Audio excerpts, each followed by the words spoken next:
Penolakan pemberian gelar pahlawan nasional terhadap Presiden kedua RI, Soeharto, terus terjadi. Kali ini gerakan masyarakat Adili Soeharto menggelar aksi di depan Kementerian Kebudayaan Jakarta Pusat. Dalam aksinya mereka menuntut penghapusan nama Soeharto sebagai daftar calon pahlawan nasional. Peserta aksi menilai pernyataan Menteri Kebudayaan sekaligus Ketua Dewan Gelar Penghargaan dan Tanda Jasa Fadlizon atas pemenuhan syarat nama Soeharto dalam pemberian gelar pahlawan sangat melukai semangat reformasi yang telah diperjuangkan. Pertama, kami menuntut nama Soeharto itu dihapuskan dari usulan 40 nama yang sudah masuk dalam Dewan Gelar Tanda Jasa dan Tanda Kehormatan. Dan tuntutan yang kedua, kami mendesak pemberian gelar pahlawan ini harus jauh dari unsur politisasi. Artinya, pemberian gelar pahlawan juga harus dihindarkan dari unsur-unsur politik dan juga harus dapat diberikan kepada sosok-sosok yang kurang lebih tidak kontroversial. Sementara itu, Menteri Kebudayaan Fadlizon kembali memastikan 49 nama memenuhi syarat mendapatkan gelar pahlawan termasuk Soeharto. Soeharto dianggap memenuhi syarat usulan masyarakat dari tingkat kabupaten kota hingga provinsi. Ya, nanti kita lihat lah ya. Untuk nama-nama itu memang semuanya seperti saya bilang itu memenuhi syarat. Ya, termasuk nama Presiden Soeharto itu sudah 2-3 kali bahkan diusulkan. Ya, dan juga beberapa nama lain, ada yang dari 2011, ada yang dari 2015, semuanya yang sudah memenuhi syarat. Usulan Soeharto dan 9 nama lain untuk mendapat gelar pahlawan rencananya akan diputuskan pemerintah sebelum Hari Pahlawan 10 November. Tim Liputan Kompas TV. Semakin ramai seruan penolakan Soeharto menjadi pahlawan nasional jelang Hari Pahlawan 10 November. Karena pemerintah bilang Soeharto memenuhi syarat mendapat gelar pahlawan nasional. Kita ulas bersama Wakil Koordinator Kontras yang juga perwakilan Gerakan Masyarakat Sipil Adili Soeharto, Andri Yunus. Selamat pagi Mas Andri. Pagi Mas Mario, pagi sahabat Kompas. Terima kasih sudah bergabung di Dialog Sapa Indonesia Pagi pada hari ini. Dan juga sudah bersama kita sebenarnya Ketua Umum Satkar Ulama Indonesia Idris Laena, tetapi masih bermasalah komunikasi. Nanti kita akan terhubung dengan beliau. Pertanyaan pertama saya ke Mas Andri terlebih dahulu. Mas Andri, bagaimana Anda melihat bahwa masyarakat sipil menguat, beberapa dialog diskusi dilakukan dalam beberapa hari ini untuk menolak Soeharto mendapatkan gelar pahlawan? Ada apa sebenarnya alasan itu dan apa kabar yang Anda sudah dengar di 10 November nanti? Apakah betul akan tetap dimasukkan Soeharto sebagai pahlawan nasional atau bagaimana? Baik Mas Mario, terima kasih sebelumnya. Kami mendapatkan memang informasi sebagaimana yang 2 atau 3 hari lalu disampaikan oleh Fadlizon bahwa hampir 40 nama telah memenuhi syarat untuk diberikan gelar anugerah pahlawan dan salah satunya adalah Soeharto. Mengenai kapan akan kemudian diberikan gelar dan apakah tanggal 10 akan disematkan gelar itu, kami belum mendapatkan informasi.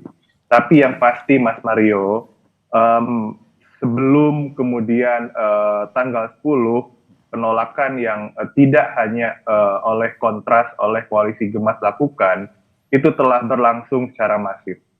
Dan penolakan tersebut bukan dilakukan tanpa dasar, bukan hanya opini belaka, namun juga melihatkan bagaimana argumentasi yang kami sampaikan itu berdasarkan bukti-bukti dan bahkan fakta hukum. Misal dalam konteks bahwa Soeharto merupakan terduga penjahat kemanusiaan, pelaku pelanggaran berat hak asasi manusia, itu bisa kita lihat dari dokumen lembaga negara yang dikeluarkan oleh Komnas HAM pada tahun 2023, yang mana pada saat itu Komnas membentuk tim kajian pelanggaran HAM berat di era Soeharto. Setidaknya ada 9 kasus pelanggaran berat HAM.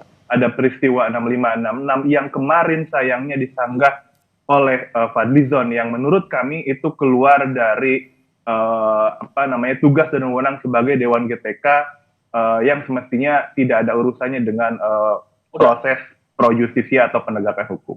Jadi ada kasus-kasus pelanggaran hak asasi manusia terjadi di era Soeharto dan sampai dengan saat ini tidak ada pengadilan untuk memberikan keadilan bagi keluarga korban, termasuk pemulihan terhadap para korban. Oke.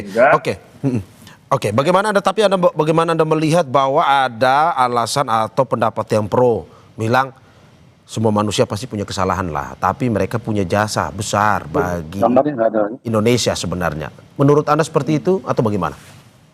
Mas Mario, Ya. menurut kami adanya korban jiwa selama era Orde Baru berkuasa dan dalam konteks pelanggaran hak asasi manusia itu tidak bisa dibandingkan dengan jasa apapun.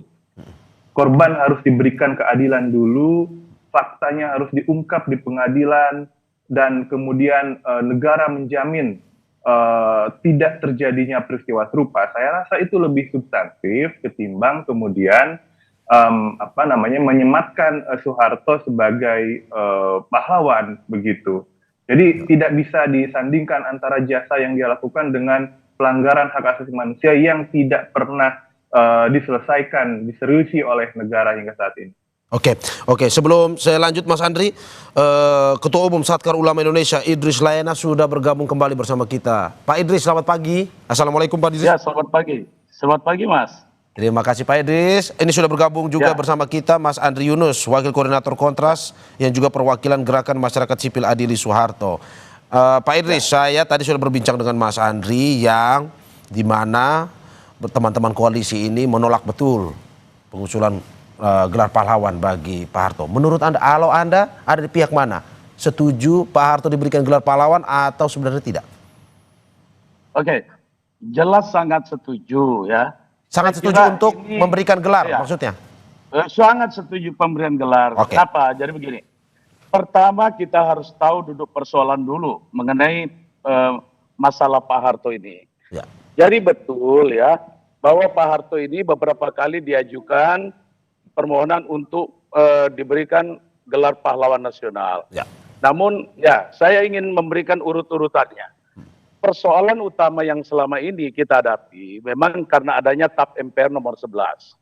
TAP MPR nomor 11 itu yang mengatur tentang pemerintahan yang bersih dan bebas KKN. Ya. Jadi itu yang menghambat Pak Harto selama ini.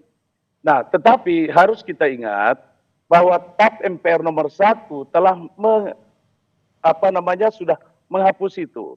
TAP MPR itu nomor 1 telah mengatur bahwa ada 6 TAP, 6 kategori TAP. TAP yang dinyatakan tidak berlaku, TAP dinyatakan masih berlaku, tapi ada juga TAP MPR yang dinyatakan apabila sudah dibentuk undang-undangnya, maka dengan sendirinya TAP MPR nomor 11 itu sudah tidak berlaku lagi. TAP MPR nomor 11 memang betul menyebutkan nama Presiden Soeharto, mantan Presiden Soeharto. Tetapi ketika TAP MPR nomor 1 diterbitkan yang menyatakan jika sudah dibentuk undang-undangnya, maka dengan sendirinya TAP MPR nomor 11 sudah tidak berlaku. Yang berlaku sekarang adalah TAP MPR, ada 4 undang-undang yang mengatur tentang mengenai pemberantasan korupsi, kolusi dan seterusnya. Termasuk tentu KPK misalkan. Nah, jadi itu yang menghambat sekian lama. Ya. Nah, yang kedua, masalah Pak Harto ini harus tahu kita. Harus tahu sejarah. Beliau sudah pernah diadili, sudah pernah dilakukan pemeriksaan, dan beliau melaksanakan layaknya sebagai warga negara Republik Indonesia. Sudah selesai. Ketika itu Kejaksaan Agung telah menerbitkan SKP 3, Surat Keterangan Pemberhentian Penyelidikan. Sebagai warga negara, semua sudah dilakukan oleh Pak Harto. Jadi tidak ada lagi yang bisa menghambat. Kemudian tahun 2024 yang lalu, saya Ketua Fraksi Golkar MPR Republik Indonesia. Ya. Saya saat itu kami mengajukan surat kepada MPR minta keterangan. Bagaimana status Presiden Soeharto, kemudian Bung Karno, kemudian Abdurrahman Wahid, tiga-tiganya clear, sudah diberikan surat oleh MPR Republik Indonesia bahwa ketiga-tiganya sudah selesai dilaksanakan. Artinya tidak ada lagi secara kendala administratif maupun secara hukum. Mengenai apa yang diributkan ini kan soal katanya melanggar HAM. Saya selalu menantang siapapun. Yang tunjukkan kepada saya institusi apa yang punya otoritas untuk menentukan seseorang melanggar HAM atau tidak, baik internasional maupun nasional, yang pernah menerbitkan keputusan tentang Pak Harto sebagai pelanggar HAM. Tidak ada. Semua karena katanya oleh seseorang, oleh kemudian LSM, oleh lembaga-lembaga. saya ingin mengatakan bangsa kita ini bangsa pemaaf. Kita jangan menjadi bangsa pendendam. Oke, Bangsa kita sudah seharusnya. Pak Idris, oke, kita harus berpikir bagaimana menyatukan anak bangsa kita. Oke, Pak Idris, Kira-kira itu begitu. salah Terima satu kasih. untuk yang HAM, tapi yang soal korupsi seperti yang tadi disampaikan oleh Mas Andri, saya akan bacakan.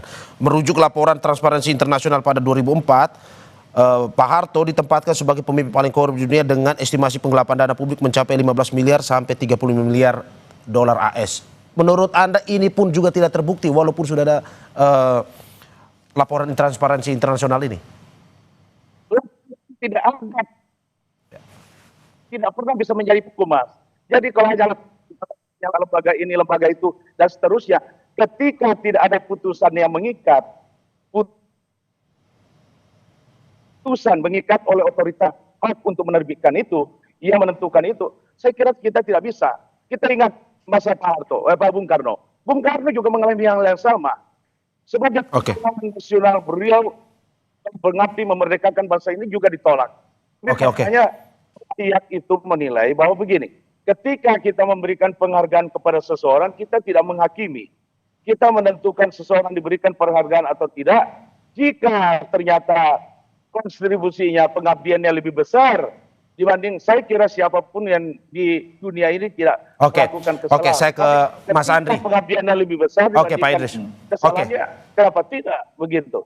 Oke, Pak Jadi Idris. harus kita berikan penghargaan. Oke, Pak Idris, saya ke Mas Andri untuk menanggapi apa yang Anda sampaikan bahwa tidak ada lembaga yang menentukan atau memberikan legitimasi yang secara jelas. Satu, soal pelanggaran HAM, dua juga soal korupsi. Menurut Anda bagaimana? Ya Mas Aryo, begini, pertama saya ingin komentari dulu mengenai TAP MPR 11 yang menyebutkan secara eksplisit soal KKN.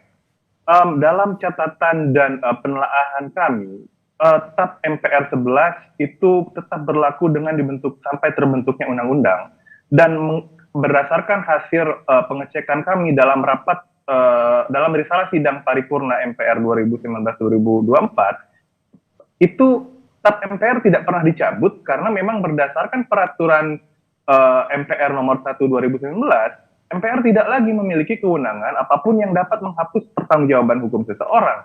Jadi TAP MPR itu masih berlaku, artinya secara moral dan substantif itu harus dilaksanakan. Yang mana berarti bahwa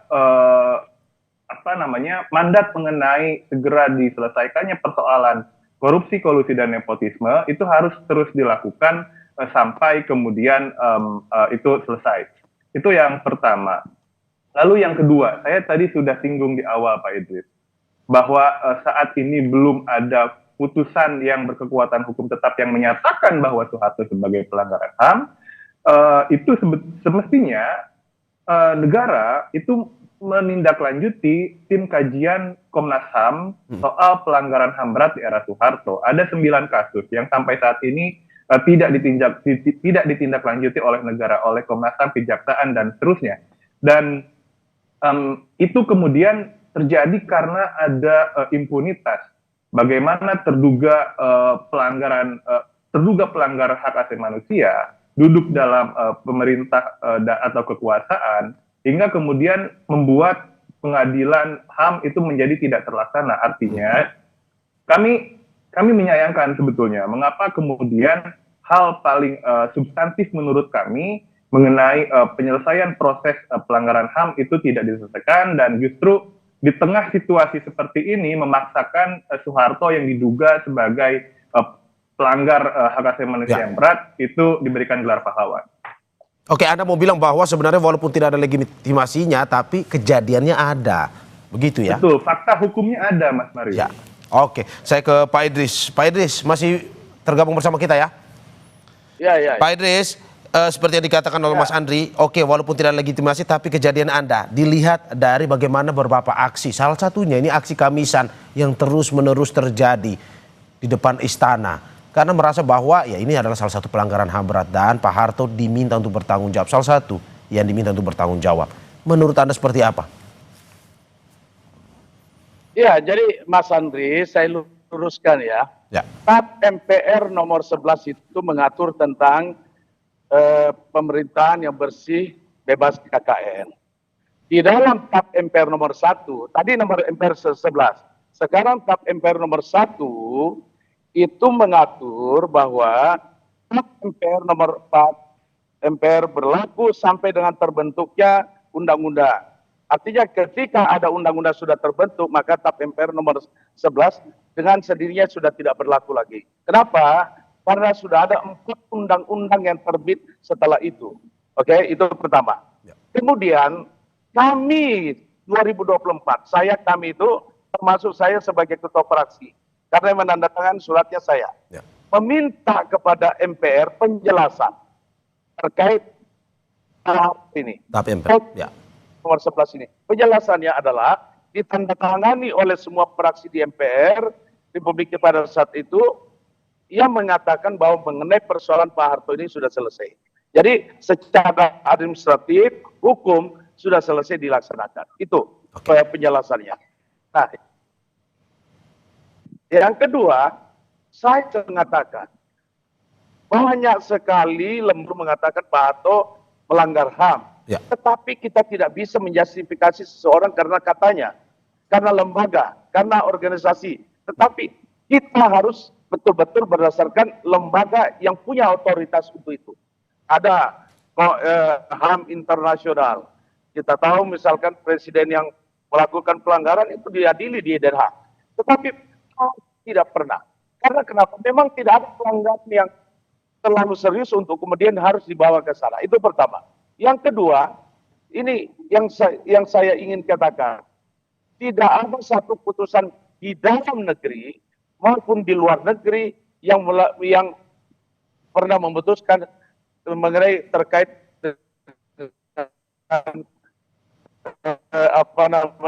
status sebagai pelanggar HAM. Jadi kita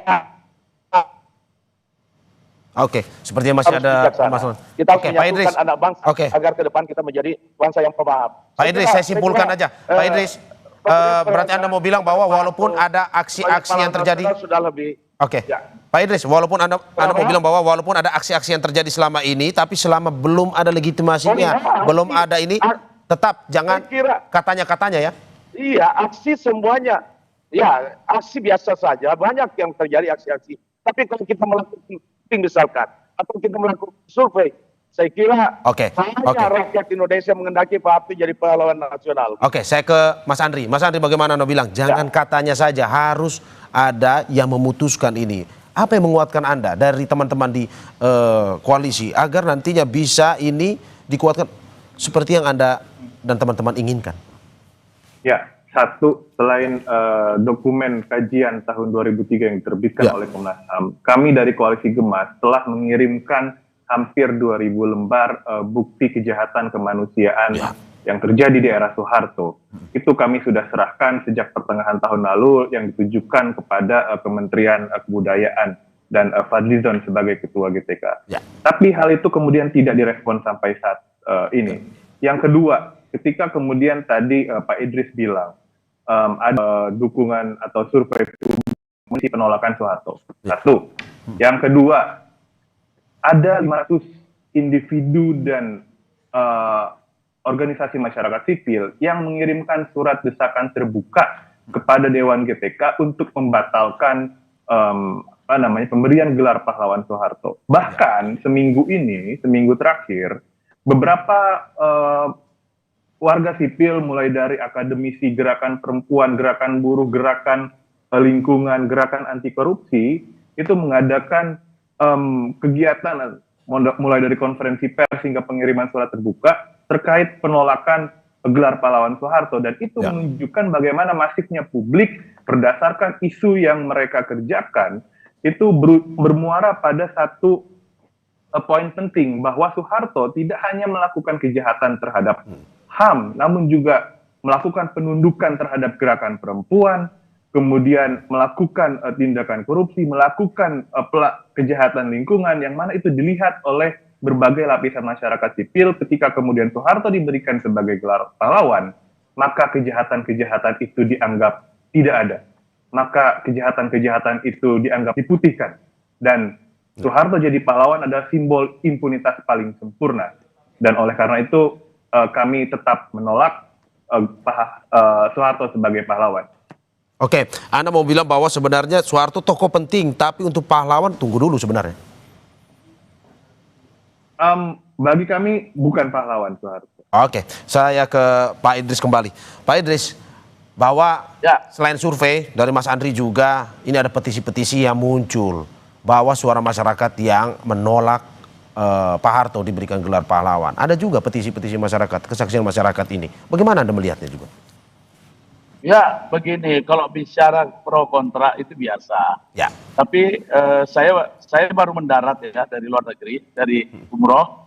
Ini saya baca banyak sekali lembaga-lembaga di Indonesia, termasuk Majelis Ulama Indonesia, Muhammadiyah, Nahdlatul Ulama, yang telah menyatakan sangat mendukung pemberian penghargaan kepada Presiden Soeharto, termasuk lembaga kami. Laskar Ulama Indonesia itu jutaan orang yang menjadi anggotanya. Jadi kalau kita mau bicara begitu, petisi segala macam, saya kira tidak apa-apa. Itu kita menghargai setiap demokrasi, negara kita demokrasi, negara demokrasi. Tetapi kemudian kita berikanlah kepada pemerintah untuk berpikir secara jernih bahwa ketika akan memberikan penghargaan kepada anak bangsa, ya intinya bagaimana kita menyatukan bangsa kita ke depan, menjadi bangsa yang pemaaf. Tidak ada dendam bersejarah, karena kalau semua mau diungkit, saya kira banyak sekali persoalan. Tetapi rakyat kita, bangsa yang pemaaf. Begitu. Oke, saya kembali ke Mas Andri. Mas Andri, kalau memang pada akhirnya tanggal 10 November ya kalau tidak salah, Pak Harto ini, jika nantinya diberikan gelar pahlawan, apa yang akan dilakukan oleh koalisi? Ya, tentu kami akan melakukan penelaahan, Mas Mario. Perlu kami sampaikan bahwa kami menilai ada ketidakkonsistenan sebetulnya selama proses pemberian gelar pahlawan ini dilakukan oleh pemerintah, mulai dari tahap pengajuan dari daerah sampai kemudian ke tingkat pusat. Misal, klaim bahwa Soeharto diusulkan oleh pemerintah Jawa Tengah. Kami menemukan pernyataan media Gubernur Ahmad Lutfi pada medio April menyebut bahwa tidak mengetahui soal usulan mengusulkan Soeharto sebagai pahlawan dari Provinsi Jawa Tengah. Itu satu. Yang kedua, menurut kami mengenai syarat. Bagaimana kemudian syarat umum dan khusus yang diatur dalam pasal 24 Undang-Undang GTK, ada beberapa yang tidak dipenuhi. Satu, mengenai memiliki integritas moral dan keteladanan. Menurut kami tidak ada. Keduanya dipenuhi oleh Soeharto. Kemudian syarat mengenai berkelakuan baik. Kita tahu bahwa selama 32 tahun era Orde Baru banyak sekali menunjukkan dan menggunakan politik kekerasan yang represi dan menggunakan pendekatan keamanan melalui angkatan bersenjatanya. Saya rasa itu tidak mencerminkan bagaimana kemudian Soeharto memiliki integritas moral dan keteladanan, termasuk juga berkelakuan baik. Jadi dari hal itu kami menilai dan mengkaji ada beberapa hal yang kemudian menyalahi prosedur dan bahkan tidak memenuhi syarat. Ada hak bagi warga negara untuk kemudian menggunakan langkah-langkah hukum sebagai mekanisme komplain, tapi kami menekankan bahwa hak untuk komplain itu tidak perlu kami gunakan sepanjang negara seperti yang Dewan GTK tidak memaksakan Soeharto menjadi pahlawan. Itu, Mas Mario. Saya terakhir ke Pak Idris. Pak Idris, closing statement-nya terkait dengan pemberian gelar pahlawan ini 10 November kabarnya akan dilakukan.